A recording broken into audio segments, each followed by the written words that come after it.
Question है calculate number of electron protons and neutrons in 2.8 gram N3 minus and 4.8 gram O2 minus 2 ion, है ना। तो हमने यहाँ पे क्या किया, N3 माइनस की बात कर रहे हैं, ठीक है। तो N3 माइनस का मोलर मास जो होता है यहाँ पे हमारे पास क्या होगा, 42 ग्राम हो जाता है। तो number of electron in N3 minus, अच्छा नाइट्रोजन का एटॉमिक नंबर जो होता है वो हमारे पास पता है कितना होता है, 7 होता है। तो नंबर ऑफ इलेक्ट्रॉन्स भी कितने होंगे, 7 ही होंगे, है ना। तो 3 नाइट्रोजन है तो 21 इलेक्ट्रॉन्स और एक माइनस आ गया तो हो गया कितना, 22 इलेक्ट्रॉन्स, ठीक है ना। 22 क्यों हुआ, नेगेटिव चार्ज का मतलब होता है एक एक्स्ट्रा इलेक्ट्रॉन आ गया, ठीक है ना। और पॉजिटिव का मतलब होता है वो उतने इलेक्ट्रॉन्स कम हो गए। +1 चार्ज है मतलब एक इलेक्ट्रॉन कम हो गया, +2 चार्ज है 2 इलेक्ट्रॉन कम हो गए, और यहाँ पे माइनस आ गया मतलब इलेक्ट्रॉन एक्स्ट्रा प्रेजेंट है। तो ये हो गया अपने पास। अब नंबर ऑफ प्रोटॉन्स, है ना। नंबर ऑफ प्रोटॉन कितने हो जाएंगे बताओ, नंबर ऑफ प्रोटॉन भी कितने होंगे, यहाँ पे 3 इंटू हर एक नाइट्रोजन में 7 होते हैं तो कितना होगा 21। और न्यूट्रॉन भी कितने होते हैं नाइट्रोजन के अंदर, न्यूट्रॉन भी कितने होते हैं बताओ। यहाँ पे भी क्योंकि नाइट्रोजन क्या होता है 7 एटॉमिक नंबर होता है और मास नंबर जो होता है उसका 14 होता है, 14 होता है। तो न्यूट्रॉन कितने हो जाएंगे, वो भी 7 होंगे, तो ये भी 21 आ गया, ठीक है। ये हमारे पास आ गया। अब हमें क्या कैलकुलेट करना है बताओ। अब हमें सबसे पहले इसके मोल्स निकाल लेते हैं। तो इसके मोल्स ऑफ N3 माइनस 0.66 मोल, बिल्कुल। यहां पे हम क्या करेंगे 2.8 डिवाइडेड बाय क्या करेंगे 42, ठीक है ना। तो यहां पे इसको हमने यहां पे इस तरह से लिखा तो ये आएगा कि 2/30 मतलब 1 बाय क्या आ गया, बोलो 14 से 2 बाय क्या होगा यहाँ पे 0.06 नहीं 1/15 से लिखते हैं, ये थोड़ा सा इजी रहेगा, है ना। तो 1/15 आ गया। अब देखो हम क्या करेंगे, 1/15 है तो अब अपने को चाहिए नंबर ऑफ इलेक्ट्रॉन्स, है ना। अब नंबर ऑफ इलेक्ट्रॉन्स कैसे निकालेंगे, नंबर ऑफ इलेक्ट्रॉन्स निकालने के मैंने कहा था फॉर्मूला बताया था, number of electrons into moles of ion compound और एटम्स इनटू एवोगैड्रो नंबर। तो नंबर ऑफ इलेक्ट्रॉन्स कितने 22 इनटू मोल्स कितने 1/15 moles of ion is this into Avogadro number.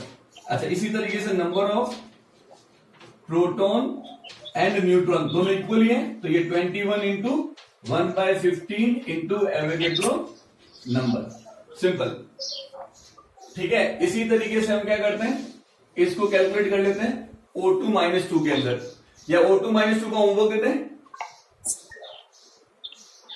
Yes sir, ठीक है, तो ये होमवर्क है, नेक्स्ट क्लास में हम इसको देखेंगे क्या आंसर आया है। तो जल्दी इसको लिख लो। ओके।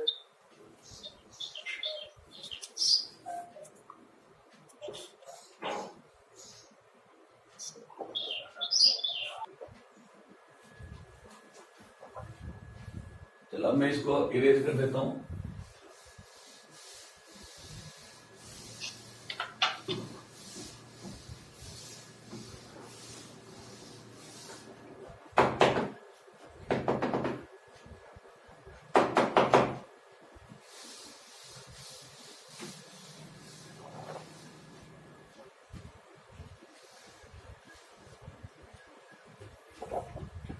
क्वेश्चन है कैलकुलेट नंबर, प्रोटॉन का तो 1 आया है। Calculate molar mass of electron and proton, ठीक है ना। अच्छा मास ऑफ इलेक्ट्रॉन जो होता है, एक इलेक्ट्रॉन का जो मास है 9.1 इंटू 10⁻⁻28 ग्राम्स में, और मास ऑफ प्रोटॉन जो है 1 प्रोटॉन का मास है 1.672 इंटू 10⁻⁻24 ग्राम, ठीक है। अब देखो इधर, अब यहां पे देखो क्या होता है, ये इसमें हम क्या करेंगे, सबसे पहले क्या निकालना है मोलर मास ऑफ इलेक्ट्रॉन। तो मोलर मास का मतलब क्या होता है बताओ, मोलर मास जिसको हम क्या लिखते हैं MW लिखते हैं, ये होता है क्या बताओ, mass of 1 mole. Mass of 1 मोल का मतलब क्या हुआ, यहां पे क्या करेंगे मास ऑफ 1 एंटिटी का मतलब electron proton neutron atoms molecule कुछ भी, वैल्यू 1 होनी चाहिए। इनटू क्या हो जाएगा, एवोगैड्रो नंबर, इनटू हो जाएगा एवोगैड्रो नंबर। तो अब बस अब क्या है अपने पास, एमडब्ल्यू ऑफ इलेक्ट्रॉन निकालना है, तो क्या करेंगे हम, मास ऑफ इलेक्ट्रॉन करेंगे, इंटू करेंगे एवोगैड्रो नंबर। ठीक है, मास ऑफ इलेक्ट्रॉन करेंगे, इंटू करेंगे एवोगैड्रो नंबर। तो यहां पर अपने पास आ जाएगा 9.1 into 10 to the power -28 into 6.02 10 to the power 23। इसको आप सॉल्व कर देना। और ऐसे कैसे एमडब्ल्यू आएगा अपने पास, प्रोटॉन, तो क्या आएगा, mass of proton into Avogadro number, मतलब 1.672 इंटू 10 टू द पावर -24, ठीक है ना, into 6.02 into 10 to the power 23, ठीक है ना। अच्छा, वैसे इसको मल्टीप्लाई करेंगे ना, प्रोटॉन को हम 1 AMU ले लेते हैं, है ना, प्रोटॉन को हम ले लेते हैं, अगर एक प्रोटॉन के मास को हम अप्रोक्सीमेट 1 AMU लेते हैं, ठीक है ना, तो 1 AMU ले लेते हैं, और अगर 1 मोल ले लिया तो 1 ग्राम हो जाएगा उसका मास। ठीक है, ये ध्यान रखना। लिखो इसको। एक और क्वेश्चन मैं दे रहा हूं, calculate number of moles of electron in 1 kg electron. ठीक है ना, calculate number of moles of electron in 1 kg electron. और ये बहुत ही इंपॉर्टेंट क्वेश्चन है, ठीक है ना, तो ये ध्यान रखना है। ये करो इसको जल्दी। ये आईआईटी में आ चुका है क्वेश्चन, मेडिकल एग्जाम में भी आ चुका है, दोनों में आया हुआ कॉमन क्वेश्चन है। ठीक है, करो इसको। 10 चलो इसको देखते हैं ना। तो अब मोल्स का फॉर्मूला बताइए अपने को। Moles of electron equal to क्या होगा, मास अपॉन मोलर मास, है ना। अच्छा, मास अपॉन मोलर मास है, तो मास कितना है अपने पास इसका, 9 कितना 1 किलोग्राम है, मतलब 1000 ग्राम में, क्योंकि वैल्यू ग्राम में पुट करेंगे, डिवाइडेड बाय क्या आ जाएगा। अच्छा, इसका मोलर मास हमने निकाल चुके, ऊपर देखो ये वाला मोलर मास है, कितना आएगा 9.1 into 10 to the power -28 into 6.02 into 10 to the power 23।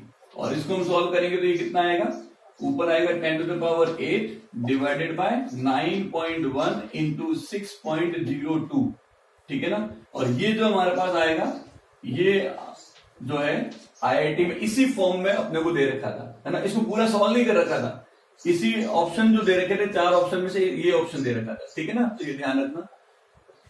लिखो इसको। कितने स्टूडेंट के आ गया था ये आंसर, किसी का आया था? मेरे आ गया सर, ये सर अभी सेकंड टाइम किया तब आ गया था। Very good, very good, very good, very good, very good. लिखो इसको जल्दी।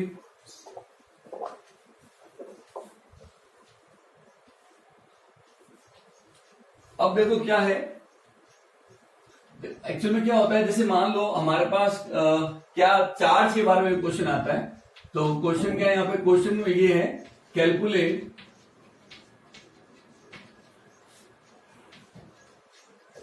चार्ज ऑन 1 मोल इलेक्ट्रॉन, ठीक है ना, 1 मोल इलेक्ट्रॉन। अच्छा, 1 मोल इलेक्ट्रॉन में इलेक्ट्रॉन पे चार्ज कितना होता है, ये होता है क्या 1.6 into 10 to the power -19 coulomb. वैसे माइनस होता है, लेकिन यहाँ पे साइन का कोई मीनिंग नहीं है, इसलिए मैं उसको नहीं लिख रहा, ठीक है ना। -1.6 होता है इलेक्ट्रॉन पे चार्ज। तो 1 मोल इलेक्ट्रॉन पे चार्ज निकालना है, तो चार्ज आपको पता है एक इलेक्ट्रॉन पे चार्ज कितने कूलम है, तो 1 मोल का मतलब किससे मल्टीप्लाई करेंगे, इंटू नंबर। Very good. तो क्यू अपने पास जो आएगा वो क्या आएगा, क्यू जो आएगा वो आएगा क्या, number of electron into charge on 1 electron. तो नंबर ऑफ इलेक्ट्रॉन जो है वो क्या होगा, Na इंटू ई। और Na इंटू ई की वैल्यू पुट करें तो 6.02 into 10 to the power 23 into 1.6 into 10 to the power -19 coulomb. ये नियरली जो होता है वो कितना होता है 96500, ठीक है ना। एग्जैक्ट नहीं है, हमने अप्रोक्सीमेट लिया है, ठीक है ना। और इसको हम बोलते हैं क्या 1 फैराडे, 1 F। और यहाँ पे F का मतलब जो है यूनिट है फैराडे, चार्ज की यूनिट है, तो 1 मोल इलेक्ट्रॉन पे या 1 मोल प्रोटॉन पे जो चार्ज होगा वो 1 फैराडे होता है। ये अपने को ध्यान रखना है, ठीक है। तो क्या क्वेश्चन बन सकता है अपने पास? तो एक अपने पास क्या है, ये लिखो, फिर मैं एक क्वेश्चन और साथ में लिख रहा हूं, लिखना शुरू करो जी।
अब देखो इधर क्वेश्चन है अपने पास, फाइंड चार्ज ऑन फॉलोइंग। तो इसका एक फॉर्मूला बनता है, किसी पे चार्ज अगर कैलकुलेट करना है तो हमें क्या चाहिए सबसे पहले, जैसे पिछले टाइम हमने number of electron proton neutron के लिए एक फॉर्मूला बनाया था। तो चार्ज ऑन आयंस जो होता है वो क्या होता है, एन जो होता है वो क्या होगा, एन क्या होगा, चार्ज ऑन 1 आयन। कोई भी एक आयन पे जो चार्ज है, ठीक है ना, वो into moles of ions into Na, तो हमारे पास चार्ज आ जाएगा क्या, कूलम्स के अंदर, ठीक है ना।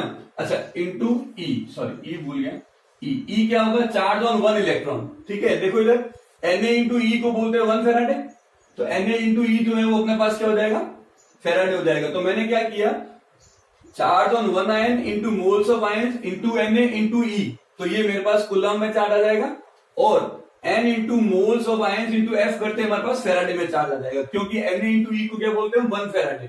ये अपने को ध्यान रखना है। तो बस अब क्वेश्चन है, तो यहां पे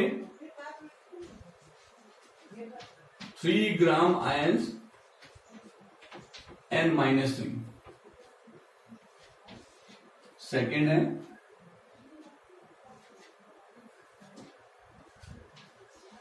7 ग्राम N-3 आयन। देखो यहां पे बहुत ही इंपॉर्टेंट टर्म आ रहा है, ध्यान रखना इसको। और वो क्या है, वो देखो यहां पे क्या लिखा हुआ है, देखो ग्राम आयंस, और यहां पे लिखा है क्या, ग्राम N-3 आयंस। दोनों अलग अलग बातें हैं। एक जगह लिखा हुआ है ग्राम आयंस कंटिन्यूशन में, है ना, और एक जगह लिखा है ग्राम फिर आयन के सिंबल और फिर उस पीछे लिखा हुआ आयन उसके। इसका मतलब ये हुआ, जब भी हम किसी भी चीज को कैलकुलेट करते हैं तो उसमें हम देखते हैं पूछा क्या गया है। तो अगर आपको कोई कहे कि भाई आपको क्या करेंगे, ये मैं वीआईपी पॉइंट लिख रहा हूं, वेरी इंपॉर्टेंट पॉइंट। अगर आपको किसी ने कहा है कि ग्राम एटम लिखा हो, कोई स्पेस नहीं है, इसका मीनिंग होता है आपको मोल गिवन। अगर आपको ये दे रखा है 1 ग्राम एटम, तो आपको दे रखा है 1 मोल दे रखा है, ठीक है ना। अगर आपको दे दिया 1 ग्राम मॉलिक्यूल, तो इसका मतलब भी आपको क्या दे रखा है, 1 मोल दे रखा है। और अगर यहां पे आपको दे दिया 1 ग्राम आयन, तो इसका मतलब यहां पे भी अपने को क्या दे रखा है, 1 मोल दे रखा है। आ रही बात समझ में? तो यहां पे अपने को ग्राम एटम, ग्राम मॉलिक्यूल, ग्राम आयन, इसका मतलब मोल ही होता है। लेकिन अगर अपने को ये दे दे 7 ग्राम N-3 आयन, इसका मतलब क्या हुआ, N-3 का मास दे रखा है 7 ग्राम, ये मोल्स नहीं है। पर यहां क्या दे रखा है, 3 ग्राम आयन N-3, मतलब कितने मोल दे रखे हैं, 3 मोल्स N-3 दे रखे हैं। समझ में आएगी बात? तो ये अपने को ध्यान रखना है। तो अब इसको देखो सॉल्व कैसे करते हैं। सबसे पहले ले लेते हैं यहां पे दे रखा है क्या 3 ग्राम आयन N-3 इक्वल टू क्या होगा 3 मोल N-3, ठीक है ना। 3 मोल N-3 हो गया। अब सोचो, अब हमें क्या करना है, चार्ज निकालना है।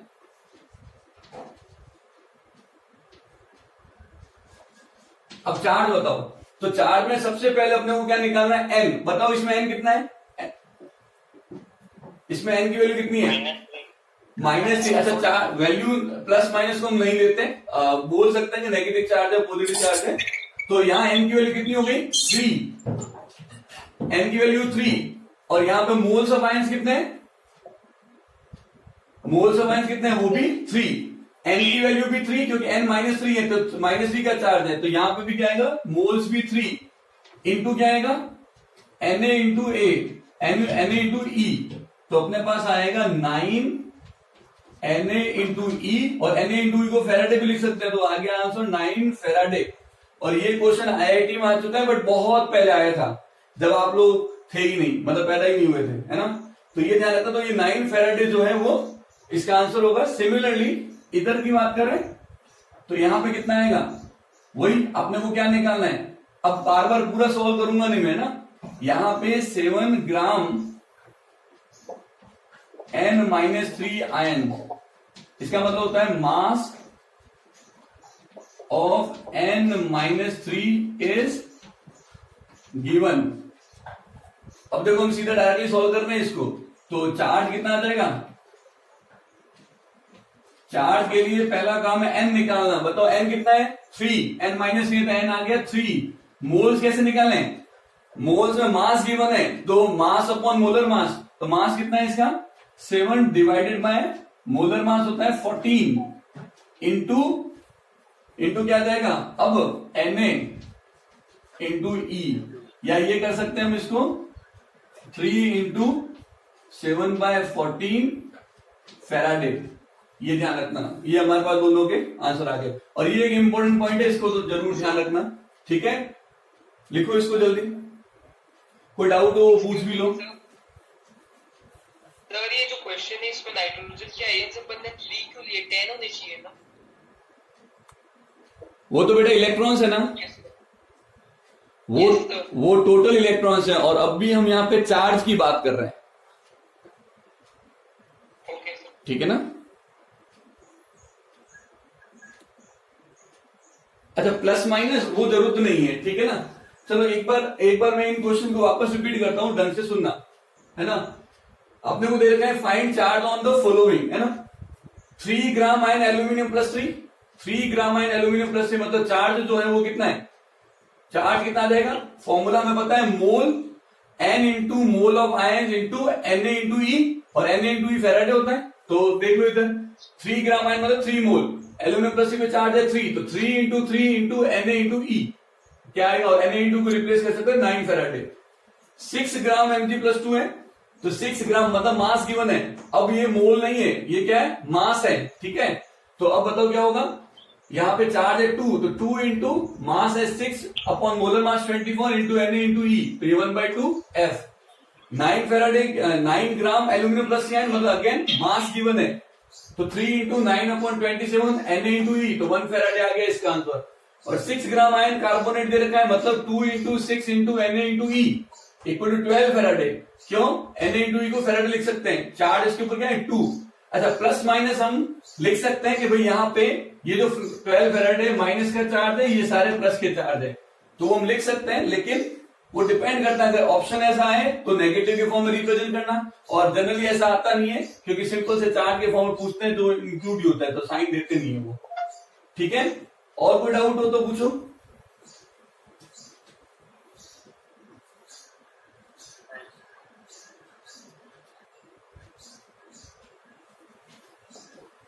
Percentage composition,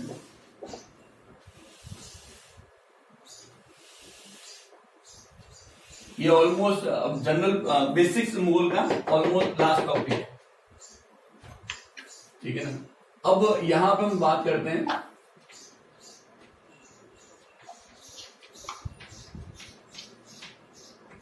percentage composition. ठीक है ना। परसेंटेज कंपोजिशन क्या होगा, तो हमें यहाँ पे क्या करेंगे, सबसे पहले हम एक ही चीज है, परसेंटेज ऑफ एंटिटी। एंटिटी को मैं मानता हूं इलेक्ट्रॉन, प्रोटॉन और न्यूट्रॉन, ठीक है ना। कोई भी या कोई भी एलिमेंट या कोई भी मॉलिक्यूल, उसको हम एंटिटी के टर्म में ले रहे हैं, ठीक है ना। ये हमारे पास क्या आएगा, n into molar mass of entity, ठीक है ना, डिवाइडेड बाय, तो n into molar mass of entity divided by molar mass of compound, molar mass of compound into 100, simple, ठीक है ना।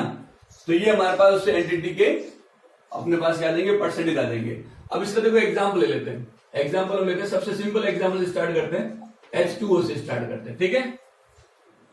सबसे पहले H2O से स्टार्ट करते हैं, तो बताओ मेरे को यहां पे H2O जो है उसका परसेंटेज, अगर मैं मोलर मास की बात करूं, मोलर मास ऑफ वाटर, वो कितना होता है बताओ, 18। बिल्कुल, 2 इंटू 1 16, तो ये आ गया 18। अब हमें चाहिए क्या, परसेंटेज हाइड्रोजन। तो क्या करेंगे, देखो यहां पे n कितना है, n है वो क्या है, number of entity in one compound या वन मॉलिक्यूल, ठीक है ना। तो ये हमारे पास आ गया था। परसेंटेज एच कितना आ जाएगा बताओ, यहां पे कितना हाइड्रोजन है, 2, molar mass of hydrogen is 1 divided by 18 into 100। Similarly percentage oxygen निकालना है, ऑक्सीजन 1 है, तो 1 into molar mass 60 upon 18 into 100। ये तो एक बहुत ही मैंने बिल्कुल ही बेसिक क्वेश्चन से स्टार्ट किया है। और एक और एग्जांपल ले लेते हैं, इसमें मान लेते हैं हमारे पास क्या है, CuSO4.5H2O, ठीक है ना। और इसमें क्या आएगा, find percentage of copper, sulphur और वाटर मॉलिक्यूल, ठीक है ना। ये निकालना है हमें, बहुत ही सिंपल सा क्वेश्चन है। अच्छा, यहां पे हम ले लेते हैं एटॉमिक वेट। कॉपर को आप नियरली ले लेते हैं, मैं कॉपर को अप्रोक्सीमेट ले रहा हूं 64, होता क्या है 63.5 होता है, मैं 64 लिख रहा हूं, कैलकुलेशन आसान हो जाए। सल्फर 32 होता है, और बाकी तो आपको पता ही है। तो इसका MW निकाल लेते हैं, मोलर मास ऑफ CuSO4.5H2O। तो ये देखो कितना आ रहा है, यहां पे कॉपर है 64 प्लस यहां पे SO4 माइनस 2 होगा 32 plus 16 into 4 plus water molecule है 5 इंटू 18, 186। 250 आ रहा है बेटा, है ना। तो ये क्या आएगा 250। अब 250 हमारे पास आ गया, तो अब हमें चाहिए कि परसेंटेज कॉपर। तो बताओ परसेंटेज कॉपर कितना आएगा, यहां पे परसेंटेज कॉपर आएगा, कॉपर कितने नंबर कितने कॉपर सल्फेट में, कॉपर 1 है, तो 1 इंटू कितना आ जाएगा 64 डिवाइडेड बाय 250 इंटू 100। अच्छा, परसेंटेज सल्फर भी वही 1 ही है, तो 1 इंटू 32, ठीक है ना, डिवाइडेड बाय 250 इंटू 100। और परसेंटेज वाटर है ना, वो कितना आएगा। अच्छा, अब देखो इधर, अब एंटिटी में मैंने एलिमेंट नहीं लिया है, पूरा वाटर मॉलिक्यूल भी ले लिया मैंने, तो मैंने वाटर मॉलिक्यूल पूछा, तो परसेंटेज H2O कितना आता है, वो नंबर ऑफ H2 मॉलिक्यूल है 5 इंटू 18 अपॉन 250 इंटू 100, ठीक है। इसी तरीके से परसेंटेज सल्फेट पूछ ले आपको, परसेंटेज SO4 माइनस 2 बताओ कितना है, तो बताओ इस कॉपर सल्फेट और 5H2 में सल्फेट आयन कितने, ओनली 1। ये देखो पूरा 1 ही है, पूरा SO4 एक ही है यहाँ पे एंटिटी, है ना। तो यहाँ पे आएगा 1, SO4 माइनस 2 का मास कितना है 32 प्लस 16 इंटू 4, तो 64 प्लस 32 96 डिवाइडेड बाय 250 इंटू 100। ये ध्यान रखना, this is very important question. कई बार इसके ऊपर बेस्ड IIT में भी क्वेश्चन आ रखे हैं, बहुत अच्छे क्वेश्चन बनते हैं। ये तो अभी जस्ट हमने स्टार्ट किया है, तो वो अभी देखते कितना टाइम बचा है,